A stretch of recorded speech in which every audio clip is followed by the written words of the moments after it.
For most people, a birthday is a monumental deal. Balloons, dinner reservations, group chats blowing up with notifications from people they haven't spoken to in months. A whole 24 hours dedicated entirely to being celebrated. But for some people, maybe for you, it's just another day. You wake up, you make your coffee, and you go about your day exactly like you did yesterday. If someone finds out and wishes you a happy birthday, you smile, say thanks, and immediately change the subject. No big plans, no expectations, no desire for any of it. The people around you rarely understand this.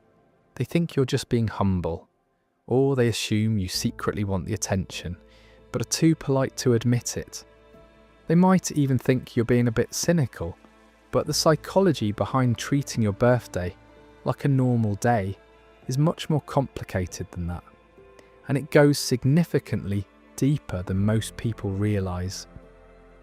There is a very specific kind of person who genuinely feels uncomfortable when people make a fuss about them, who would rather let the day pass quietly in the shadows than sit at the centre of a table while a room full of people awkwardly sings to them.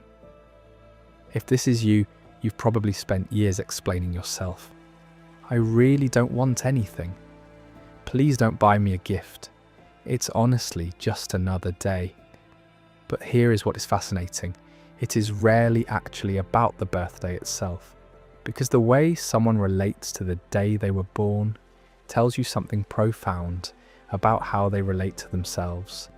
It reveals how they feel about being seen, about receiving, and about whether they truly believe they deserve to take up space in this world. When we look beneath the surface, treating your birthday as an ordinary day is often a masterclass in emotional self-protection. Psychologists recognise 3 distinct patterns that form this behaviour. First, the armour of low expectations. For many, this pattern started in childhood. Maybe birthdays in your house were unpredictable. Sometimes they were celebrated, but other times they were forgotten, minimised, or completely overshadowed by a parent's mood, a family conflict, or financial stress. As a child, your nervous system learned a painful but valuable lesson. Expecting something and getting nothing hurts. Children are brilliant at protecting themselves from disappointment.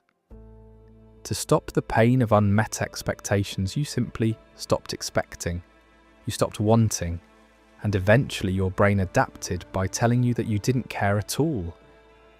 Second, the hyper-independent defense. If you grew up in an environment where your needs always came second, where you had to be the strong one, the quiet one, or the one who didn't cause any trouble, asking for attention felt dangerous. It felt selfish. You developed what psychologists call hyper-independence.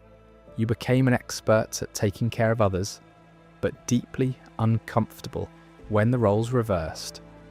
A birthday forces you into the role of the receiver. And for a hyper-independent mind, receiving feels terrifyingly vulnerable. It feels like an emotional debt you didn't ask to clear. Third, the fear of the echo. There is another quieter fear that many silent observers carry.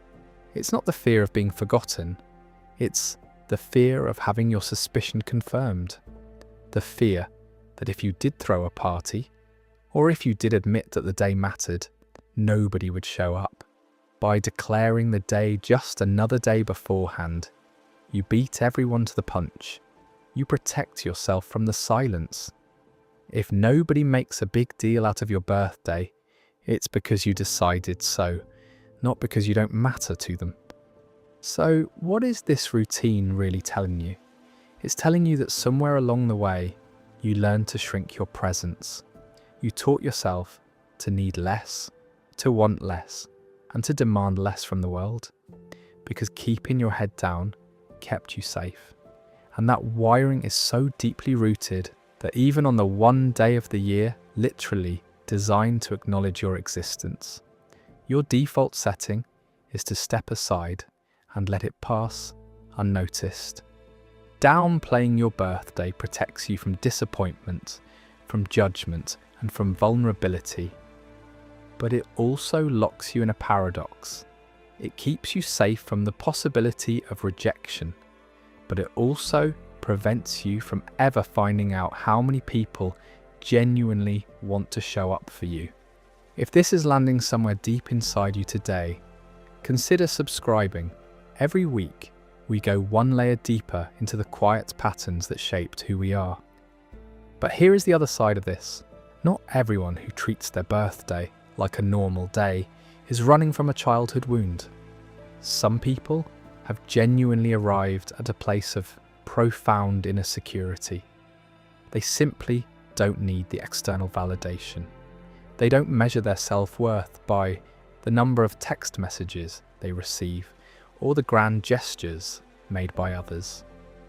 They know exactly who they are without the balloons. And there is something beautifully, quietly powerful about that. The goal here isn't to force yourself to become someone who throws massive parties or demands the spotlight. The goal is to honestly understand the difference between not needing celebration and not believing you deserve it. Because on the outside, those two choices look exactly the same.